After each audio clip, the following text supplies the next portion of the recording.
নমস্কার বন্ধু, শুভ সন্ধ্যা। আমি চলে এসেছি সুতপা। তা এখন ভাবলাম যে আমি যাব মন্দিরে, সেজন্য আমি রেডিও হয়ে গেছি। তা ভাবলাম যে একটু বন্ধুদের সাথে কথা বলে নিই। আর এই যে সন্ধ্যে দিয়ে নিয়ে একটু চা না খেলে হয় না, তাই 6:30 বাজতে বেশি আর দেরি নেই, মন্দির 6:30টায় খুলে। তাই ভাবলাম একটু বন্ধুদের সাথে কথা বলতে বলতেই একটু চা খেয়ে নিই। তাই আমি চা করছি। আর অবশ্যই আমার সঙ্গে থাকবেন, মহামায়ার আরতি দেখাবো, আমার সঙ্গে নিয়ে যাব অবশ্যই। অপূর্ব দৃশ্য শেয়ার করব আপনাদের সাথে, আর নিয়ে যাব সঙ্গে, থাকুন। আর আমি চাটা তাকে খেয়ে নি করে দেখুন, চা বসিয়ে দিয়েছি। আমি একটা লাল চা করছি, তাই অল্প একটু চা দিলাম। আর আমাদের এখানে প্রচণ্ড বৃষ্টি হচ্ছে, সেই বৃষ্টির মধ্যেই আমি নিয়ে যাব। তবু তো মাকে দর্শন করা হবে, কি বলুন বন্ধুরা? অবশ্যই চিনি দিয়ে দিলাম। আর আপনাদেরকে চা খাওয়ার নেমন্তন্ন সন্ধেবেলা, আবার পুজো দেখার নেমন্তন্ন থাকলো। সবাই চলে আসবেন আমার বাড়ি, সবাইকে কিন্তু আসতে হবে আমার বাড়ি। আর দেখুন, আপনাদের সাথে কথা বলতে বলতেও কিন্তু আমার চাটা হয়ে গেল। এই বিকেলবেলা চা খেতে আমার বেশ ভালো লাগে, সন্ধে টন্ধে দিয়ে নিয়ে। কিন্তু এখনও আমার মেয়েটি আসেনি, এই যে বাসন সব। আর আজকে এতটাই বৃষ্টি হচ্ছে।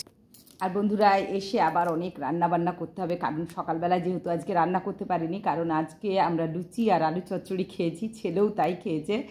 আর আমি ভাত না খেলে ছেলেও খায় না, তাই আমাকে এখন রাত্রেবেলা এসে ভাত করতে হবে। যদিও নিরামিষ ভাত খাবে, আমিষ খাবে না। চাউমিন আছে, খাবে না, কারণ সেটা ডিম দেওয়া।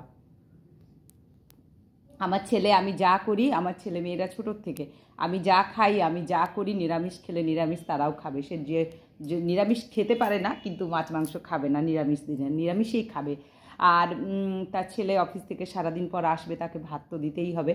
তাই ভাত করব, ডাল করব, আলু ভেজে দেব। কোনো সবজি খায় না। আর আমি যেহেতু আজকে ঠেকাঠেকে কিছু খাবো না, তাই সবজিও করব না, শুধু আলু ভাজবো, ডাল করব, আর পোস্তর বড়া ভেজে দেব, এই খাবে আজকে। আর প্রচণ্ড গরম, এখানে প্রচণ্ড গরম বন্ধুরা, বিশ্বাস করুন। মানে কি বলবো, মানে মনে হচ্ছে সব একটু কাজ করছি আর ঘেমে যাচ্ছে। আর দেখুন, বাড়ির কাজ এই পুজোর সময় সারা বছর আপনি যা না করবেন, এখন একটু কিছু করতেই হয়, তাই না? যেমন খাটের তলাগুলো, এগুলো তো একটু ভালো করে পরিষ্কার করতেই হয়, কারণ সব সময় তো হয় না। যতই আমাদের ইচ্ছে থাকে, কিন্তু সময় হয়ে ওঠে না। কিন্তু পুজোর সময় সেটা আমরা করার চেষ্টা করি।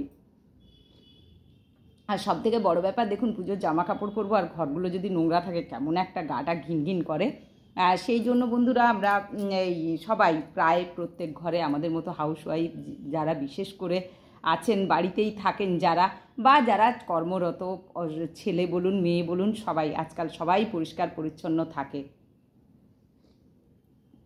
আর দেখুন কি ঘাম দিচ্ছে, প্রচণ্ড ঘাম। আর আজকে আমাদের বাঁকুড়ায় জিমুত বাহনের পুজো।